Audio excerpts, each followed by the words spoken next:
سلام کے بعد کہہ رہے ہیں جماعت کھڑی ہو جائے تو اس کے بعد ثنا پڑھ سکتے ہیں؟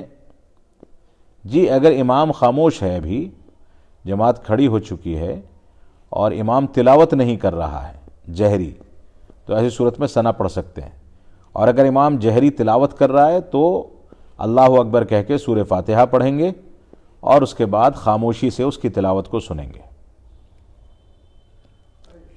وضو میں جو ہے پیر دھونے کے بارے میں تین بار میں ہے کیا؟ 3 بار میں پیر دھونے جائیں گے یا کمپلیٹلی 3 بار پیر دھل جائیں بس پانی 3 مرتبہ پانی گرایا جائے گا اس میں. 3 مرتبہ؟ تو ابھی جیسے ہمارے ٹیپ ہوتا ہے ہاں 3 مرتبہ ہاتھ پھیریں گے اس پہ. اچھا 3 مرتبہ ہاں ہاتھ پھیریں گے. ہاتھ پھیریں گے. کیا ہے گندگی وغیرہ زیادہ اب کیچڑ وغیرہ ہوتی ہے، گندگی ہوتی ہے، تو اس کو صاف کرنے میں تھوڑا سا وقت لگ جاتا ہے، تو لوگ سمجھتے ہیں کہ پانی زیادہ گرا رہا ہے، تو ایسا کیا؟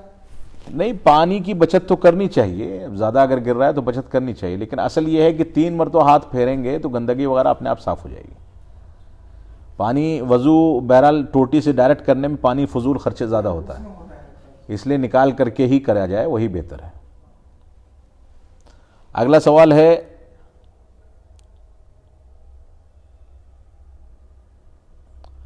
محمد شکیل رحمانی صاحب کوئی ہیں، کہہ رہے ہیں خانہ کعبہ پتھر کیا واقعی میں جنت سے لایا گیا؟ خانہ کعبہ کا پتھر نہیں، جو حجر اسود ہے خانہ کعبہ کے ایک رکن پر جہاں سے طواف شروع کیا جاتا ہے، جس کونے سے وہاں حجر اسود ہے، وہ جنت کے پتھروں میں سے ایک پتھر ہے. خانہ کعبہ کا پتھر جنت کا نہیں ہے. اگلا سوال ہے محمد عمر خان صاحب کا، سلام کر رہے ہیں، اس کے بعد کہہ رہے ہیں ظہر کی نماز میں پہلے جو 4 رکعت سنت پڑھائی جاتی ہے وہ 2 رکعت کر کے ہی پڑھنا ہو یا 4 ایک ساتھ پڑھیں؟ دیکھیے دونوں طرح کی روایتیں موجود ہیں، 2 کر کے پڑھیں یا ایک ساتھ 4 پڑھیں، جیسے عصر کی نماز پڑھی جاتی ہے، ظہر کی فرض نماز پڑھی جاتی ہے، اس طریقے پر. دونوں طریقہ ثابت ہے، دونوں طریقہ اختیار کیا جا سکتا ہے. اگلا سوال ہے عرفان خان صاحب کا کہ یہ بتائیں کہ جائیداد میں سے بیٹی یا بہن کا حصہ ماں باپ دیں یا بھائی دے؟ دیکھیے جائیداد میں کی تقسیم کا جو مسئلہ ہے وہ رشتہ دار جو باحیات ہیں ان کی نوعیت دیکھ کر کے دیکھا جائے گا، بتایا جائے گا کون اس کا حقدار بن رہا ہے کون نہیں بن رہا ہے. باپ کی وفات ہوتی ہے، اس کے پاس بیٹیاں تھیں بیٹے تھے، تو اب ان میں کیسے کیسے تقسیم ہوگا؟ باپ کی وفات ہوئی، اس کے پاس بیٹے نہیں ہیں صرف بیٹیاں ہیں، تو اب اس میں کچھ ایسے لوگ بھی شریک ہو جاتے ہیں جو بیٹیوں کے علاوہ جیسے باپ کے بھائی یا اس طریقے سے. تو جائیداد کی تقسیم کا مکمل خاکہ تبھی پیش کیا جا سکتا ہے جب یہ پتا ہو کہ کون کون سے رشتہ دار اس کی وفات کے بعد موجود ہیں، باحیات ہیں، اس کے لحاظ سے اس کا تقسیم کیا جائے گا. ورنہ اصل یہی ہے کہ بیٹوں کو 2 حصہ، بیٹیوں کو 1 حصہ، اور بیوی اگر باحیات ہے تو ایسی صورت میں اس کو 8واں حصہ، اور مختلف رشتہ داروں کی موجودگی کی وجہ سے یہ حصے اوپر نیچے ہو سکتے ہیں. شیخ اس میں 8واں یہ جسے واجب من جن کو دینا ہی ہے حصے، ہمارے لیے کسی کی 50,000 کی پراپرٹی بنی تو اس کے دو بچے ہیں، ہمارے 2 لڑکے ہیں اور 2 لڑکیاں ہیں اور پھر بیوی بھی ہے، تو اس میں حصے کیسے بنیں گے؟ دیکھیے فلیٹ کے سسٹم میں حصہ بہت مشکل ہوتا ہے.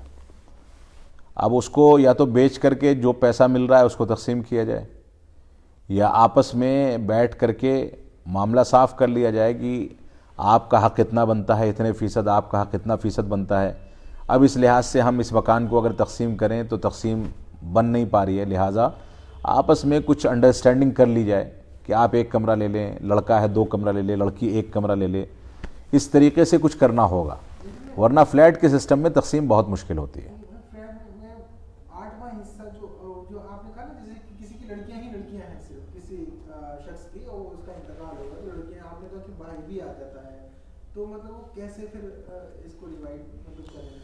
وہی کہہ رہا ہوں نا، فلیٹ کو ڈیوائڈ کرنا بہت مشکل مسئلہ ہے. فلیٹ میں کوئی بھی چیز ہو، جیسے 50,000 کی قیمت کی مان لیجیے کوئی بھی، ہاں تو اس کو پھر کیسے، مطلب بھائی کیسے آئے گا، ان کا بھائی